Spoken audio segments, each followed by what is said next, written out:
Começa agora mais um Adcast e eu sou a Camila Ribeiro. E eu sou o Pedro Lipkin. Sejam bem-vindos ao nosso podcast. E hoje a gente começa uma nova minissérie, que será sobre Black Friday. Boa, Pedro. Quem já acompanha o nosso podcast sabe que a cada episódio mapeamos as tendências e interpretamos o cenário do mercado de pagamentos e inovação, e que aqui é um ótimo lugar para se atualizar. E se você está chegando agora, vem com a gente e fique à vontade para ouvir todos os episódios quando e onde quiser. E como o Pedro falou, a gente começa hoje uma minissérie sobre Black Friday, que ano a ano ganha relevância e se consolida no mercado brasileiro. E já é uma agenda muito esperada pelo consumidor e também pelo varejo. E junto com este sucesso da Black Friday, também cresceu a fiscalização do consumidor com as chamadas Black Fraudes, que começaram a apontar falsas promoções. Neste episódio, vamos falar sobre segurança no e-commerce e quais são as expectativas para esta Black Friday de 2021, diante da retomada das operações presenciais e do atual cenário econômico. E para falar sobre segurança, recebemos no Adcast o Daniel Vilar, profissional com mais de 20 anos em serviços financeiros e que está desde 2015 na CyberSource, liderando os times de serviços a estabelecimentos para a região da América Latina. Atualmente, o Daniel ocupa a posição de diretor de vendas de soluções para pagamentos digitais. Seja bem-vindo, Daniel. Muito obrigado, Camila. Muito obrigado, Pedro. Obrigado, Adic, pelo convite para poder participar desse espaço sensacional para a gente trocar experiências e falar um pouco desse nosso querido mundo de pagamentos eletrônicos, né? Então, vamos lá. Bom, como você já disse, meu nome é Daniel Vilar, eu sou o diretor comercial aqui da CyberSource e acho bacana também, Camila, contar um pouco pro pessoal que está escutando a gente aí o que é a CyberSource. Então, a CyberSource é uma empresa cuja história remete à própria história do e-commerce, né? Já são mais de 27 anos de história e desde 2010 a CyberSource pertence à Visa. Em 2010 a Visa fez a aquisição, fechou o capital da CyberSource. Desde 2010 a gente tem presença aqui no território brasileiro, levando nossas soluções de pagamentos a todos os clientes aqui no local. São mais de 480 mil clientes ao redor do mundo e a gente processa perto de 600 bilhões de dólares em transações todos os anos. A CyberSource, aproveitando, Daniel, a CyberSource ela é focada em tecnologia, né? Tecnologia voltada para serviços financeiros. Exatamente. Então, nós temos soluções de tecnologia para pagamentos digitais, Pedro. Então, inclusive, em parceria com a Adic, nós temos duas das nossas soluções de maior destaque. Vou contar um pouquinho para vocês aqui, para quem está escutando também entender. Elas são o nosso antifraude, Decision Manager, e o serviço de autenticação 3DS 2.0. As letrinhas assustam, mas a gente explica. Vamos lá. O Decision Manager é a solução de antifraude que é desenhada para proteger o comércio eletrônico das tentativas de utilização fraudulenta dos meios de pagamento, né? E como é que isso é feito? A gente utiliza mais de 260 variáveis por transação para tomar a decisão, né? Nessas variáveis tem o quê? Tem os dados da transação, né? O que está sendo comprado, o valor da transação, por aí vai.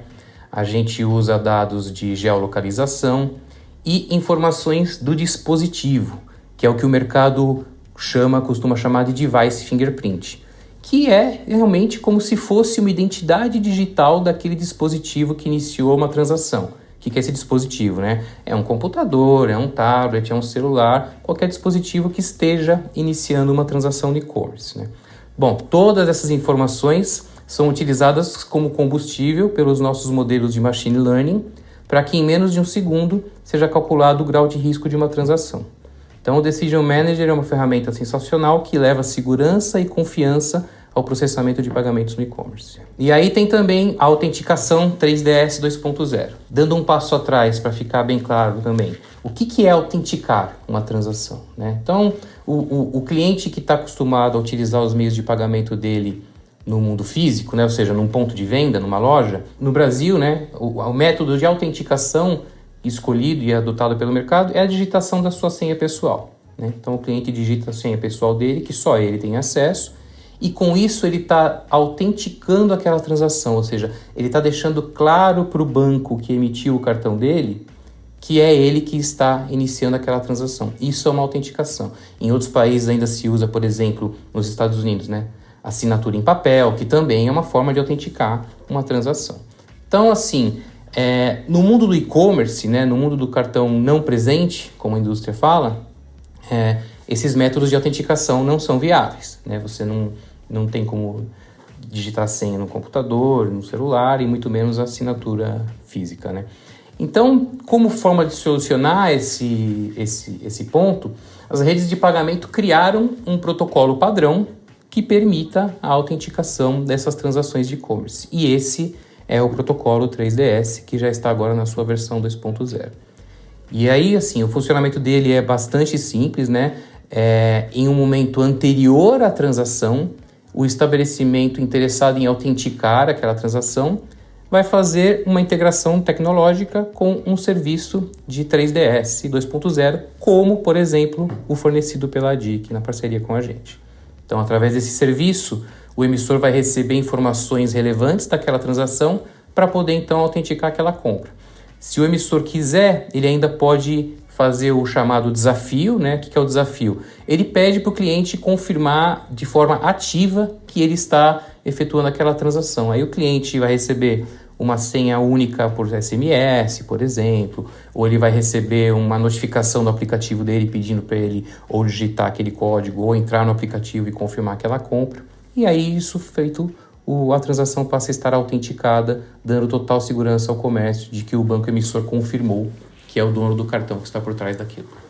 Muito legal. A questão da digitalização, na verdade, né, da economia no último ano foi incrível, nesse ano mais ainda, né? As pessoas realmente se acostumaram a fazer compras por dispositivos móveis, né? Seja no computador, celular, enfim.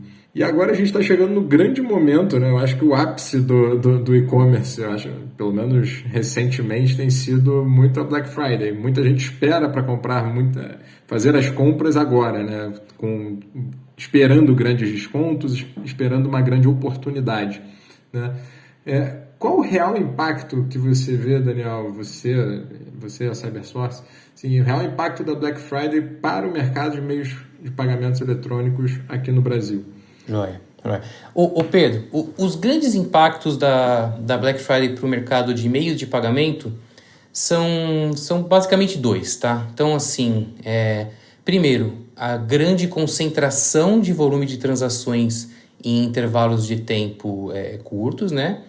E as mudanças de comportamento do consumidor nesse período. Como você colocou, né? O pessoal vai se programando, vai se preparando, as promoções aparecem, por aí vai. Mas por que, né, desses impactos? Então, assim, o primeiro, o do volume de pagamentos, ele faz com que eventuais processos operacionais e manuais que existem ainda, né, que são exceção, são uma pequena parte do processamento de pagamentos, mas eles existem. E aí eles precisam ser devidamente otimizados nessa época para não virar eventuais gargalos, né? Isso especialmente nos times de monitoria dos e-commerces, né? Então, existe, por exemplo, Pedro, um processo de revisão humana de pedidos que é feito naqueles pedidos que ou são de alto valor ou tem alguma situação muito suspeita e a abordagem utilizada é que uma pessoa dê uma olhada naquele pedido, faça uma análise dos dados daquela transação. Então, esse é um processo que pode ser especialmente desafiador em uma época de alto volume como é a Black Friday, né? E o outro é a mudança do comportamento do consumidor, né? Então, assim, os sistemas de controle de risco, Pedro, Camila, eles trabalham como? Entendendo o comportamento do portador, né? Então, aí eu estou falando de sistemas em todos os atores envolvidos na nossa indústria de pagamentos, né? Então, os comércios, os credenciadores e os emissores. Então, esses sistemas são devidamente desenvolvidos e calibrados, levando em conta o comportamento esperado de um consumidor, né? Claro que eu estou simplificando aqui, mas em linhas gerais é isso. Como vêm essas promoções e ofertas, elas podem ocasionar uma mudança grande no comportamento do consumidor. A pessoa compra mais vezes, a pessoa compra com uma frequência diferente. Então, os responsáveis, as pessoas, as equipes responsáveis por esses sistemas, elas precisam se antecipar e fazer uma devida calibragem dessas ferramentas de acordo com essa realidade esperada nessa época de Black Friday, né? Perfeito.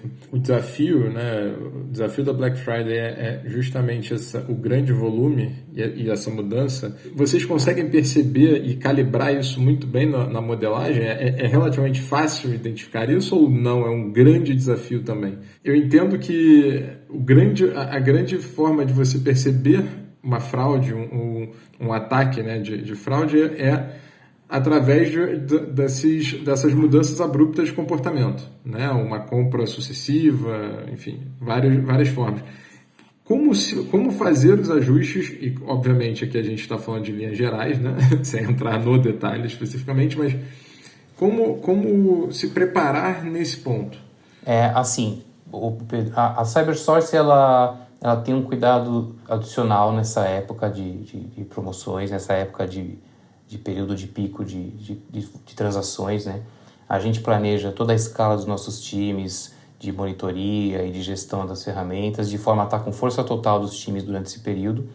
E a gente vai monitorar os indicadores em uma escala 24/7, de forma a responder e agir rapidamente se perceber qualquer alteração nos principais indicadores, né?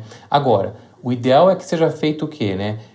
Que as equipes de gestão de pagamentos não fiquem lá trabalhando sozinhas, que elas conversem com os times de marketing, que elas conversem com os times de atendimento ao cliente, com os times de logística. Por quê? Porque eu vou te dar um exemplo prático, vai. Suponha um site focado em venda de cápsulas de café, tá? Então, o comportamento de um cliente que compra cápsula de café, normalmente é o quê? Ele compra um pequeno estoque, né? É suficiente para abastecer lá por 1 mês, 2 meses, enfim. Na época da pandemia agora, o comportamento de consumo de café foi bastante, inclusive, intensificado, né? Domesticamente, saiu do escritório e foi para a residência das pessoas. E legal, aí imagina que esse site, Pedro, ele faça a seguinte promoção: olha, na semana da Black Friday, na segunda-feira eu vou dar 50% de desconto na minha cápsula X, e na terça-feira eu vou dar 50% de desconto na minha cápsula Y, e por aí vai. Bom, você já entendeu, né, Pedro? Aquele cliente que ia comprar uma vez por mês, uma vez a cada 2 meses, ele em uma semana faz 7 compras. Então, se você não se prepara e faz uma devida calibragem nas suas árvores de decisão, você corre o risco de eventualmente identificar aquilo como um comportamento de risco, sendo que não é. Daí a importância da estratégia e do alinhamento entre os times, como você bem falou, né?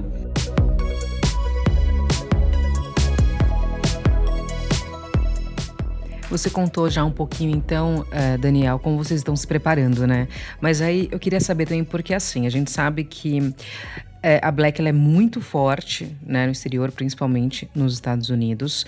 Então, assim, é real, né? É a sexta-feira mesmo, o dia.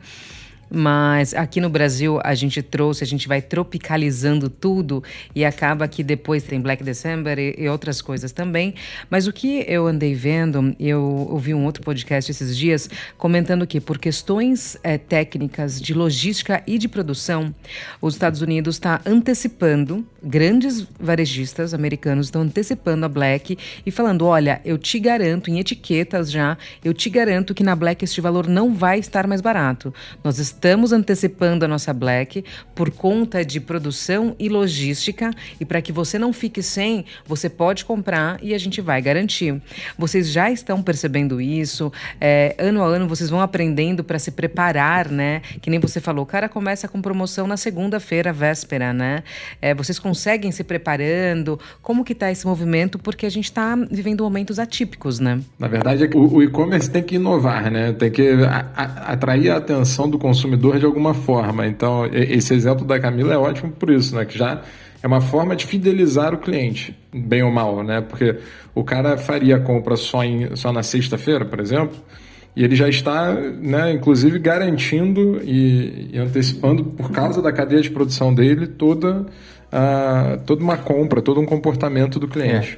Assim, esse ano está especialmente desafiador, né, indo aqui para um tema mais macro, por conta desses eventuais gargalos de logística que a gente está vendo ao redor do mundo nas mais diversas cadeias de suprimento e tipos de produto, né? Então, realmente o estoque está sendo uma preocupação. Bom, nós de mundo de pagamentos aqui, a gente existe para servir ao comércio, né? Então, o importante é que o cliente consiga, o consumidor consiga comprar, fazer a aquisição dos bens e serviços que ele quer e que o comércio consiga vender com facilidade e segurança. E a gente está aqui para isso. E o comércio, assim, foi percebendo que concentrar o volume de compras em um só dia, enfim, criava gargalos não só de pagamentos, como a gente mencionou aqui alguns, mas de logística, o mercado, o comércio de rua, o comércio físico, você tem a limitação de espaço, então faz todo sentido você ir espalhando essas ofertas ao longo do mês. E como a Camila falou, garantindo para o cliente que depois você não vai, baixar mais ainda o preço e ele vai se arrepender de ter comprado antes e nada disso adianta. Então sim, Camila, a gente assim, na verdade já estamos em esquema de período de pico, tá? Como a gente fala. Então a CyberSource ela trabalha com um termo interno aqui que é peak season, né? Então é a temporada de pico de compras. Então, os meses de novembro e dezembro, a gente já trabalha num modo de contingência diferente com as equipes e com a monitoria dos sistemas, justamente por conta disso que você está falando. Então, é um período como um todo, não é mais só aquela concentração na sexta-feira da Black Friday. Assim. Aproveitando, Daniel, assim, 2020, a gente viu, tivemos alguns recordes, né, de transações, volume transacionado, enfim, quantidade de pessoas comprando, novas pessoas comprando, né? O que vocês estão esperando para esse ano, para 2021? E aí a gente está falando de Black Friday aqui, mas você usou o termo peak season, e eu acho que vale a pena a gente falar da Black Friday e desse pico, dessa temporada, né, de pico. Sim. Eu vou trazer para você aqui, Pedro, alguns dados de uma pesquisa da BHAP, publicada pelo E-Commerce Brasil, né? Então, para você ter uma ideia, no ano passado, 57% dos internautas brasileiros fizeram compras na internet durante a Black Friday, tá? Ou seja, a gente já tem uma população digital grande no Brasil, então 57% dessa população fez alguma compra na internet durante a Black Friday. Então, esse foi um dos fatores que ocasionou que a gente tivesse um aumento de 26% nas compras online nesse período em relação a 2019, né? Então, o faturamento da Black Friday no Brasil em 2020 ele foi recorde, foi, segundo essa pesquisa, de 3,1 bilhões de reais, quase 25% de crescimento em relação ao ano anterior. Então o que a gente espera para esse ano é, obviamente, um novo recorde de compras, né? Uma em cada 4 pessoas que fizeram compra online em 2020 fizeram isso pela primeira vez. Então, como você disse, né, todo um novo contingente de consumidores digitais que acessou o comércio eletrônico pela primeira vez por conta de restrições, enfim, por conta de pandemia. E todos nós conhecemos, né, temos pais, temos parentes, amigos que não compravam online, não tinham esse costume, né, e mudaram isso, adotaram esse tipo de consumo. Então, é todo um contingente de consumidores digitais que com certeza voltará a comprar online esse ano novamente. Então vamos lá, Daniel. O maior inimigo do e-commerce é a fraude. E a gente quer saber como tem sido esse combate nos últimos anos e quais são os pontos de atenção agora para 2021. Joia. Legal. Então, assim, Camila, a CyberSource também fez uma pesquisa em parceria com a Payments, tá? Um site voltado ao mundo de pagamentos. E ela aponta para algumas mudanças importantes na nossa indústria nacional aqui em comparação com outros mercados. Por exemplo, mais de 33% dos consumidores no Brasil demonstraram um aumento na preferência por canais de compra digitais. Então, aquilo que a gente estava falando, corroborado pela pesquisa aqui, confirmado pela pesquisa. A gente identificou também, através dessa pesquisa, um crescimento de 36% no uso de dispositivos móveis para efetuar transações desde o início da pandemia. Então, o celular, como a gente acompanha e tem a impressão também confirmada aqui pela pesquisa, se tornando cada vez mais o ator do comércio eletrônico, né? E na Black Friday a gente espera a continuidade desses comportamentos com o cliente que antes não era consumidor digital e agora vai preferir esse canal, né? Então, é importante a gente lembrar aos lojistas, aos estabelecimentos que estiverem ouvindo a gente, que A fraude não acontece apenas no momento do pagamento, né? Então, gerenciar risco é uma atividade que requer um olhar holístico sobre os processos e as políticas, além do momento do pagamento. Então, de novo, reforçando, né, aquilo que eu comentei.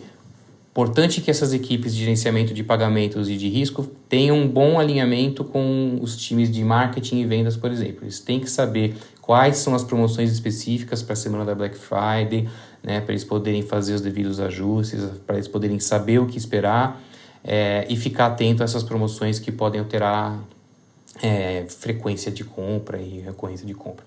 O outro ponto que é legal e que muita gente não lembra, né?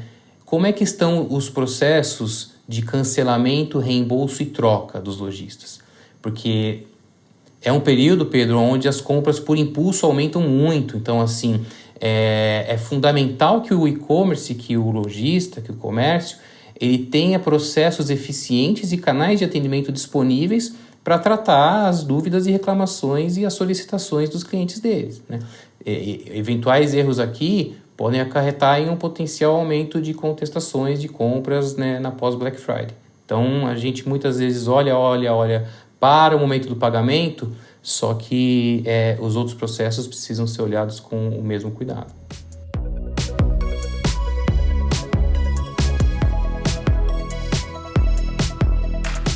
Aproveitando, você já citou, né, Daniel, um pouquinho de como fazer a operação ser um sucesso.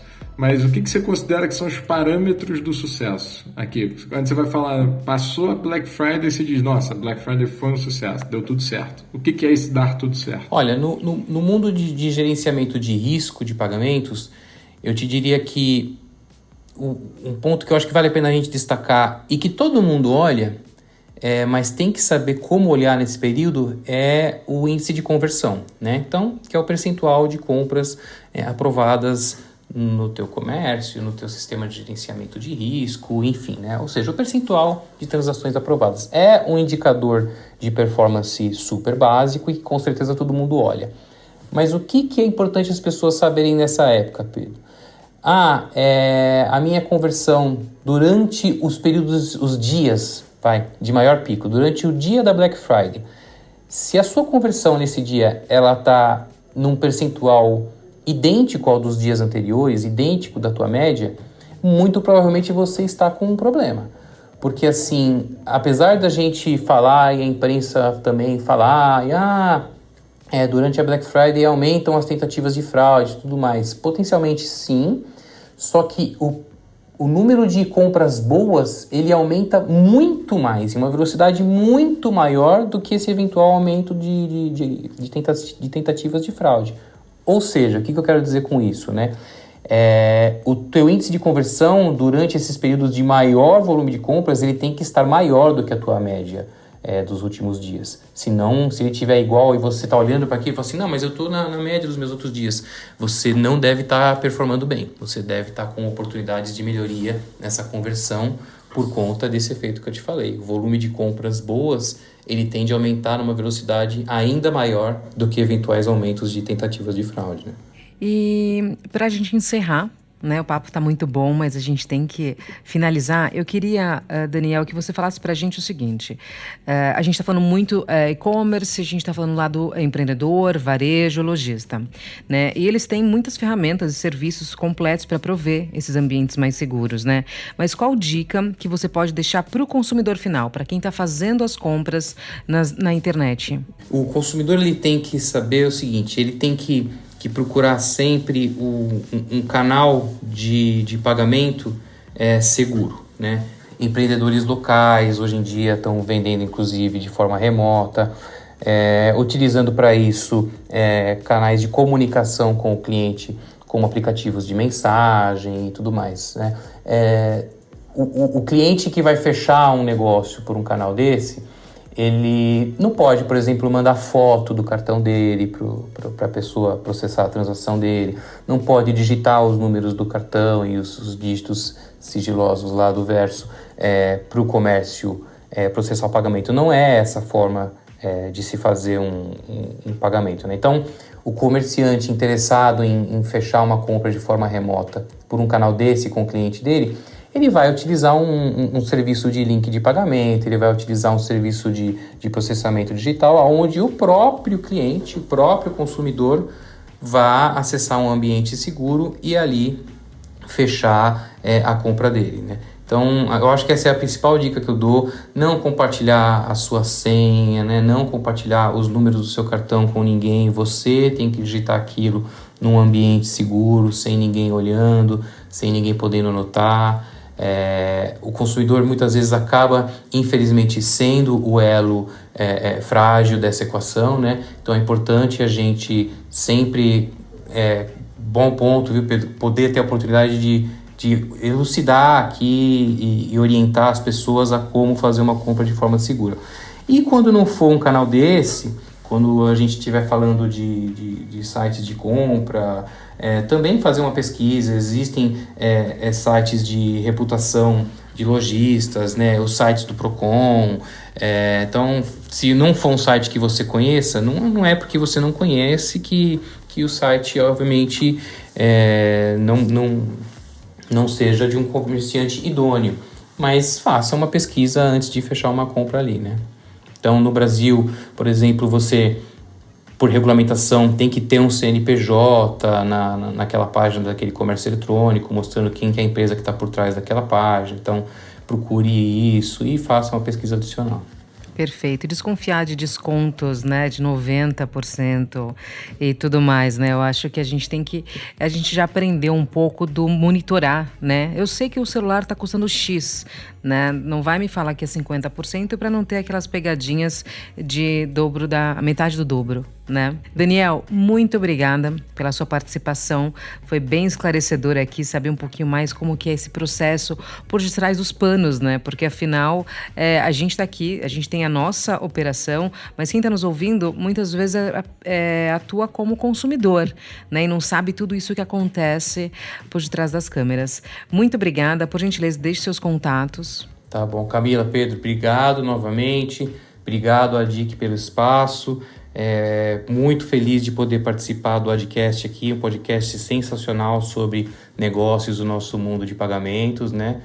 E fico à disposição para continuar essa conversa com quem estiver interessado. Daniel Vilar, lá no LinkedIn, podem me procurar. E um abraço a todos, boas vendas a todos, boa Black Friday para todo mundo.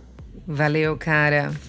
Obrigado, Daniel. Obrigadíssimo, cara. Fechamos aqui o primeiro episódio da minissérie Black Friday. Espero que tenham gostado e fiquem atentos nos próximos episódios. Lembre-se também de compartilhar este episódio com todo mundo. Afinal, todo mundo tem que entender como funciona a Black Friday para não cair em furadas.